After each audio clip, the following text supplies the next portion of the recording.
കത്തോലിക്ക സഭയിലെ ആദ്യത്തേതും ഏറ്റവും പ്രധാനപ്പെട്ടതുമായ പോർസിംഗുല ദണ്ഡവിമോചനം ഓഗസ്റ്റ് 2 ലോകമെമ്പാടുമുള്ള ദേവാലയങ്ങളിൽ നടക്കും. ഓഗസ്റ്റ് 1 സന്ധ്യ മുതൽ ഓഗസ്റ്റ് 2 സൂര്യാസ്തമയം വരെയാണ് ഭക്തിപൂർവം ഈ ദണ്ഡവിമോചനം സ്വീകരിക്കാനുള്ള സമയം.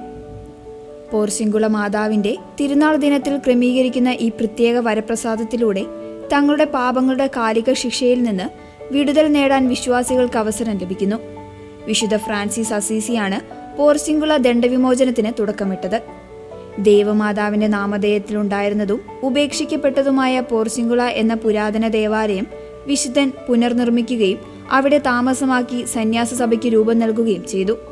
പിന്നീട് ലഭിച്ച ദിവ്യദർശനങ്ങളുടെ വെളിച്ചത്തിൽ പാപികൾക്ക് പാപമേകുന്ന ചങ്ങലകളിൽ നിന്ന് മോചനം ഉറപ്പാക്കാൻ സമ്പൂർണ്ണ ദണ്ഡവിമോചനം അനുവദിക്കണമെന്ന് വിശുദ്ധൻ ആവശ്യപ്പെട്ടു.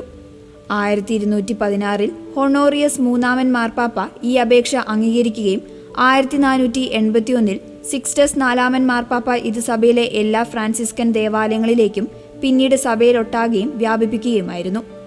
വിശുദ്ധ പത്രോസ് തടവറയിലെ ചങ്ങലകളിൽ നിന്ന് മോചിതനായ ഓഗസ്റ്റ് 1 എന്ന തീയതിയെ അടിസ്ഥാനമാക്കിയാണ് വിശുദ്ധ ഫ്രാൻസിസ് അസീസി ഓഗസ്റ്റ് 2 ഈ ആത്മീയ ശുശ്രൂഷയ്ക്കായി തെരഞ്ഞെടുത്തത്. നിലവിൽ ഇറ്റലിയിലെ അസീസിയിലുള്ള Saint Mary of the Angels ബസിലിക്കയ്ക്കുള്ളിലാണ് പോർസിംഗുല ചാപ്പൽ സ്ഥിതി ചെയ്യുന്നത്.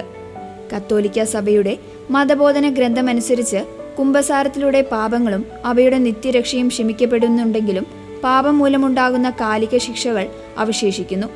ഇത്തരം ശിക്ഷകളിൽ നിന്നുള്ള പൂർണ്ണമായ ഇളവാണ് പൂർണ്ണദണ്ഡ വിമോചനം കൊണ്ട് ലഭിക്കുന്നത്.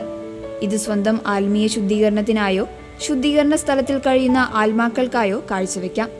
ഓഗസ്റ്റ് 2 ദണ്ഡവിമോചനം നേടുന്നതിനായി വിശ്വാസികൾ 5 കാര്യങ്ങൾ പൂർത്തിയാക്കേണ്ടതുണ്ട്.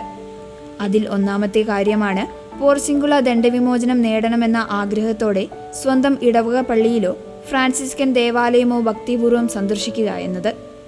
അതിൽ രണ്ടാമത്തേതാണ് അനുതാപനിർഭരമായ ഹൃദയത്തോടെ വിശുദ്ധ കുർബാന സ്വീകരിക്കുക എന്നുള്ളത്. അതിൽ മൂന്നാമത്തേതാണ് മാർപ്പാപ്പയുടെ നിയോഗങ്ങൾക്കായുള്ള പ്രാർത്ഥന.